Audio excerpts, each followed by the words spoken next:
I just want to do God's will. The kind of revolution that the world needs is a Christian revolution. If you want a miracle, you've got to expect it to happen. You are the recipients of God's grace and God's blessings, and you rejoice in that reality.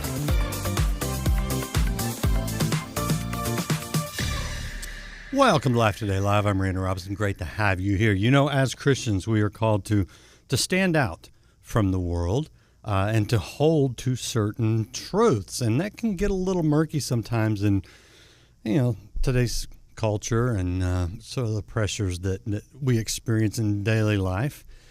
And it's oftentimes helpful to go back to these basic truths and really examine what we believe, why we believe them. We're going to take time to do that today. There's a new book that's been out for a couple months now. It's called The Gospel Way Catechism. And I was talking to our guest before we rolled here, and catechism is one of those Catholic words that we avoided as I grew up in my very Protestant world. But what does that actually mean, and how does that apply to us? And why are a couple of Baptist guys writing about catechism?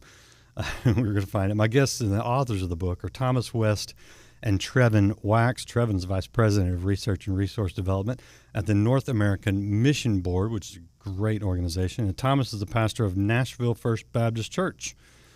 And so, some good Baptist boys writing about catechism. What does that look like? We're going to find it. I appreciate you guys being with us today. If you want to hit that share button and let other people in on the conversation, that's always a wonderful thing to do. All right. Thomas, how are you doing? Good. Welcome to Life Today Live. Hey, happy to be on with you. Thanks very much for having us. Honored. Trevin, appreciate you being here as well. Thanks so much, Randy. Honored to be with you.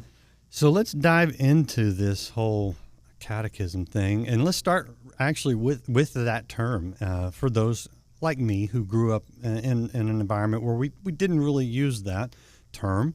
What does it mean to you guys?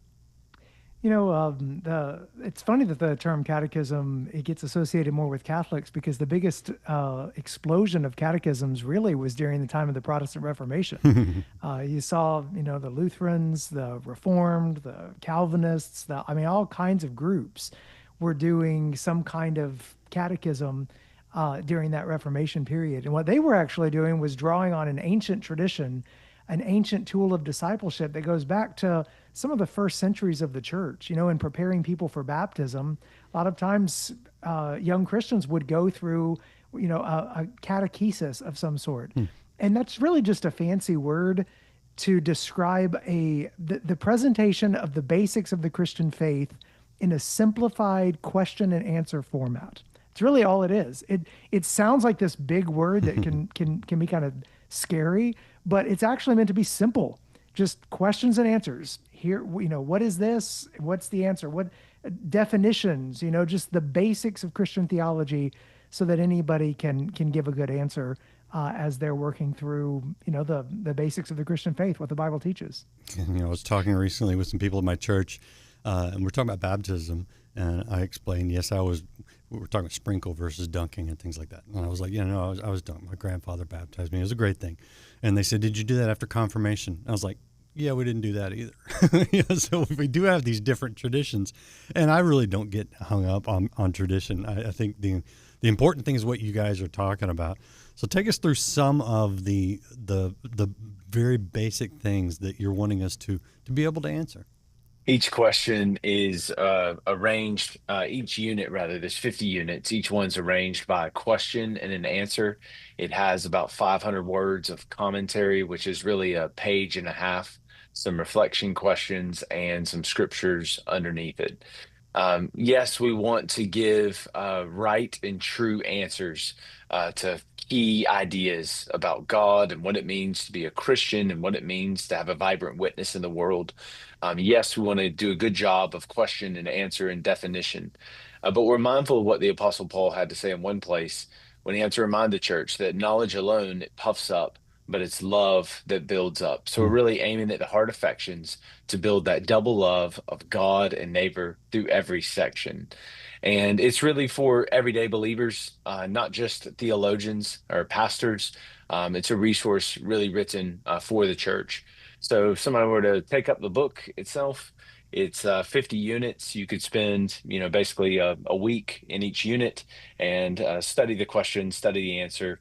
Some commentary, devotional material draws out what's happening in the question and answer, and it could be a year-long discipleship resource.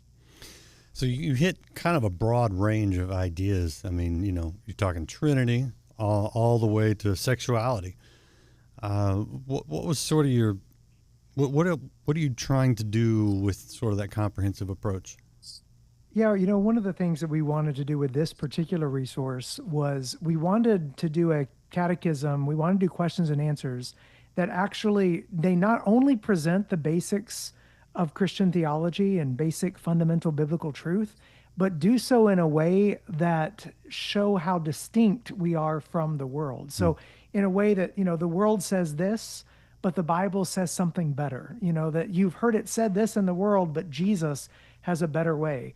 And so we wanted there to be that element of critique, of confrontation with some of the worldly ways of thinking. And so one of the things that we decided from the outset as we were, mapping out the 50 questions and answers, we knew we were going to have to do some things that are different than some of those more classic catechisms. We were going to have to address some topics that were just taken for granted in previous centuries, questions about sexuality or the meaning of freedom or, that where you find your identity and purpose and things like that. We wanted to bring the Bible's amazing, inspired wisdom to bear on some of those cultural questions that people are asking so that we can show how the Bible makes us as Christians stand out, how we're going to be different from the world around us. Yeah, there's some obvious ways where the world differs from the gospel, sexuality being a big one in our culture. But I'm curious, are there any ideas that have crept into the church that you were wanting to confront? One of the biggest ones that we talk about, it's one that sociologists call expressive individualism. And that's just a fancy way of getting to the slogan you probably have heard of being true to yourself. Yeah. That the purpose of life is to look inside yourself, to discover who you are, define yourself by your deepest desires, and then express that to the world. That just goes for common sense for a lot of people today. You see it in movies, you hear it in songs, you hear it in graduation speeches, self-help books, all kinds of stuff. A lot of people just sort of, they just sort of take that in culturally. And that was one of the main ones. I mean, we have some other ones too. Secularism, that this world is all there is, that kind of naturalistic understanding of the world. There are some other things that we address throughout the catechism as well. But I'd say that one on expressive individualism, on be true to yourself is the purpose of life. That's one of the ones that we come back to again and again because it's just so prevalent. Yeah, this is like, be true to yourself. What if you're a jerk? Or right. Look into your heart. What if your heart is full of darkness, as an right. Unsaved person, the scripture would say is, It's like, no, get rid of yourself is what the Bible says. Yeah. Yeah. It's say, be authentic and follow your dreams. If you're saying that to Adolf Hitler, it may not be a great idea. It breaks down quickly. All right. And, in that do you really see that? Do you think you see that in the church a lot? Because I think when confronted, most church leaders would say no, but I don't know. I don't. Certainly not in your church, Thomas, for sure. Yeah, for sure. I think Tara Isabel Burton's has some helpful works out right now, helping us to think about this concept of remixed spirituality. I think how do we say this? It's almost as if the traditional blocks might be more and more rare coming up. The options might not be as clear cut. Socialism or democracy. It might not be Jesus or Islam. I think what we have on the horizon is a remix of sorts. So yeah, I'll take Jesus on Sunday, and I'll take my crystals during the week and be sure to keep up with my horoscope and I do think it shows up in a remixed vision of Christ and Christianity, where it's the gospel plus or the gospel and. It shows up in these self-expressive narratives. It also shows up as we starting to see hodgepodge or mixtapes of spiritual practices. And something like a catechism is a coming home of sorts, a way of panning for gold in the river to let the other stuff bleed through and make sure the important things remain. Yeah, I think, correct me if I'm wrong, but is the theological term syncretism for that? Yeah. Yeah. Yeah, okay. And there's a lot in the Bible about that. So, yeah, no, Yeah. we really getting back to purity of the gospel. And, there's a lot of good people, a lot of good churches that I think have unintentionally sort of added some tradition. And then they wouldn't say that, oh, no, this is the gospel. They would differentiate, but I think it becomes a little muddy. And so to get back to a clear definition of what the gospel is, I think it's a good exercise and certainly needed in today's kind of crazy world. Let me ask you about one topic that, you know, you get a lot of weird stuff, and that is the topic of sin, right? You guys address that in various forms in this. How do you get to a foundational view of the reality of sin and how we need to confront it both in our own lives and in the culture? Well, one of the things that we knew from the outset, we would have to address some of these cultural misconceptions of what sin is. When you ask people what the biggest problem in the world is, a lot of times people will give you an answer, and they'll also give you a solution based on the answer that they give. So some people will say, well, the big problem in the world is ignorance. Therefore, education becomes a solution. Or the biggest problem in the world is unfairness or injustice. So, some kind of, political work is going to be the answer to that. Or the biggest problem in the world is that people aren't being true to themselves. They don't feel free. So, of course, freedom, personal freedom becomes the solution. And the Bible actually, though, goes deeper than all of those diagnoses and say, no, the biggest problem, the biggest source of misery is not those things. It's sin. And what sin is not just a minor flaw that we manage. It is treason against God. We actually do some unpacking work. There's one answer. We talk about what form our sin takes against God, which really is the first four commandments. And then we talk about what form our sin takes against our neighbors, and that is the last six of the commandments. We kind of tried to put all of that in there to say, hey, we are sinning against God and against other people on a regular basis, and this is more than just a little problem we have. It's something that's so pervasive that it requires a radical solution. And we as Christians know this intuitively. Like if the cross is the solution, the cross, well, then it must have been a pretty big problem because the cross as a solution is so radical. And so there's, to really take the cross seriously, you have to take sin seriously. And then once you take sin seriously, it makes the understanding of the cross that much more magnificent. Yeah, being a part of the North American Mission Board, you probably know this already, but as we've done a lot of mission outreach, and I've been around the world, various things, and you're dealing with problems of clean water, of sex trafficking, of lack of food. And yes, we deal with those and we meet those needs, but behind them, there's an underlying, it's obvious in the sex trafficking, but even in places where people don't have access to clean water or there's a famine, there's a food crisis, when you start digging below the surface, yeah, you might have had a drought, you might just be in a rural area, but somewhere back there is human corruption that is either causing the problem or making the problem a lot worse. That's right. And you just go, what? Okay, well, I mean, yeah, I can deal with what's right in front of me and meet the immediate need. I do believe we should, 100%.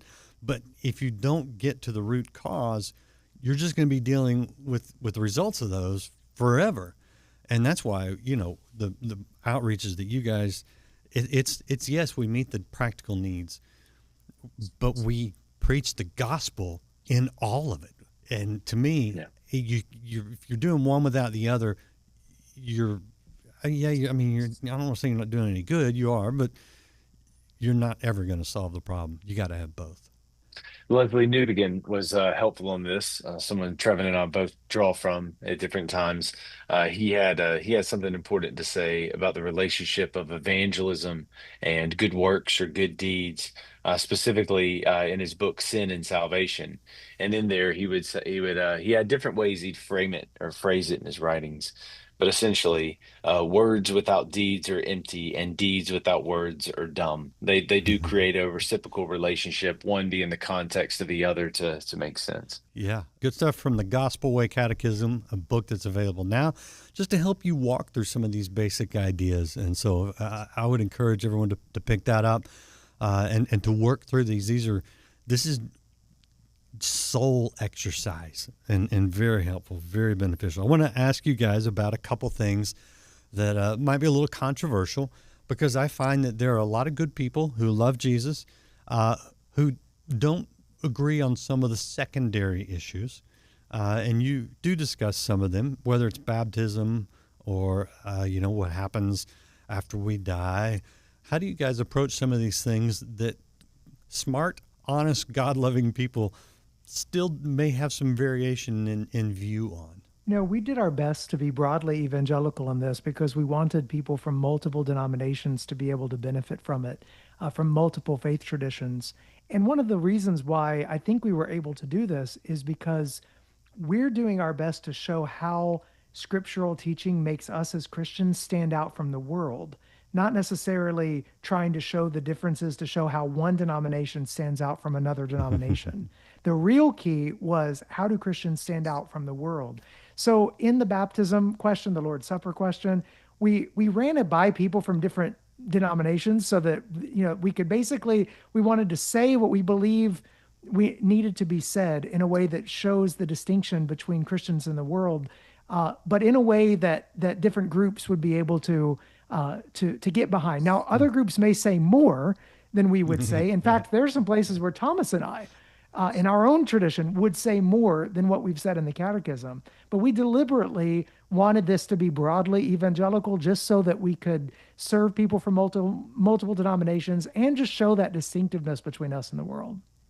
Yeah, there are places where faithful Christians are going to see things differently. And our aim in the catechism is not to settle every secondary issue, but to hold out the gospel, the character of God, the truth of Jesus, what it means to be a human made in his image.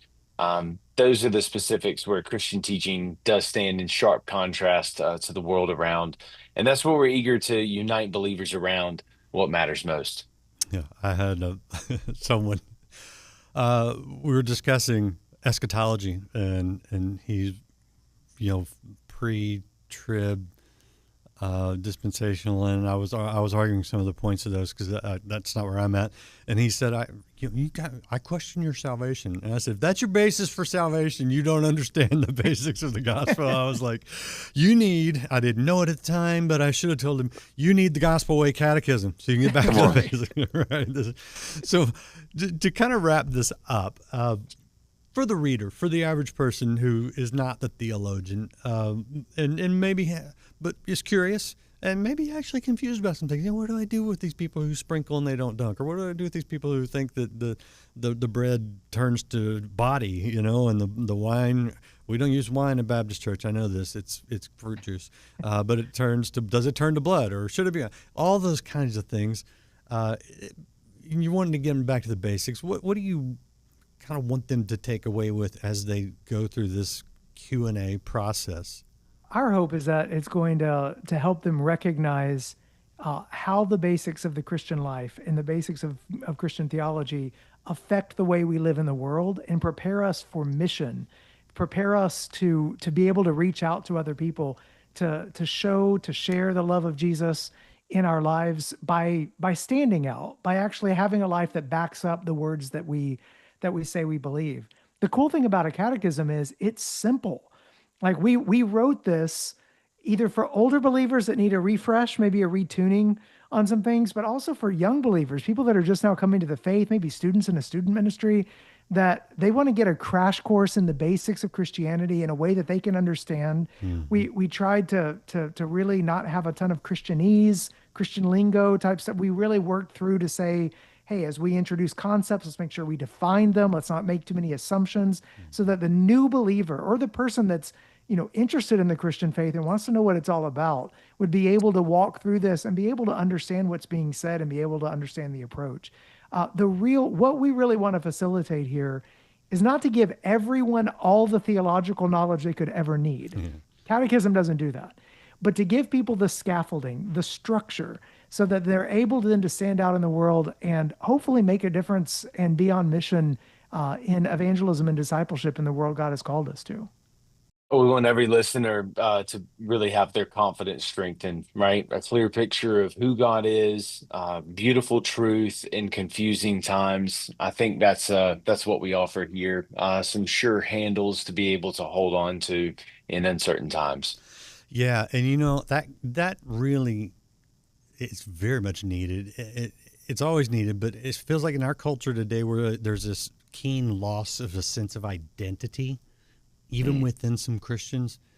That's big. I want to be real quick, though, your website. This is a great resource for you. It is gospelwaycatechism.com. You see the book right there. Quick links to order it. But that's a good place for you to follow up if you want to follow up with this and really get back. Guys, I think that at the end of the day, when we understand the gospel, we understand who Jesus is, we better understand who we are in him. And that is a level of, you don't have to worry about all the theological issues necessarily. I love the deep dive, but at the end of the day, I think of some people close to me and it's like, I love Jesus and I want to love other people. And I think that's a pretty good place to start. I've heard that before in Scripture. If we would do that, how much more effective could we be? Absolutely. We really hope this helps uncover those missionary instincts in people. If someone were to spend, a year working through the content, yes, some true definitions, some clarity, some warm-hearted identity. We really hope this will help form that missionary thinking in people where they'll be able to listen and discern what's the cultural story, what's the scriptural story, and how do the two come together in a missionary encounter. Yeah. So how do we put the Christianity to work? We hope that'll be something that people experience by reading this. Yeah, I love it. And when you realize how much you're loved, you realize I can actually love other people. When they ask you, why do you love the way you do? You tell them why. Yeah. And there you go. There's your mission right there. Appreciate both of you guys. Thank you. Appreciate your time and your insight. It's been Thank you so much for having us. Absolutely. Thanks, Randy. And you guys out there watching, you want to encourage someone else, hit that share button. If you haven't liked, follow, subscribe here at Life Today TV, I would invite you to do that and get on your way, the gospel way, with your Q&A, catechism. You'll grow and you'll appreciate it. See you again next time here on Life Today Live. No man comes to the Father but by me. The only way to God is Jesus Christ.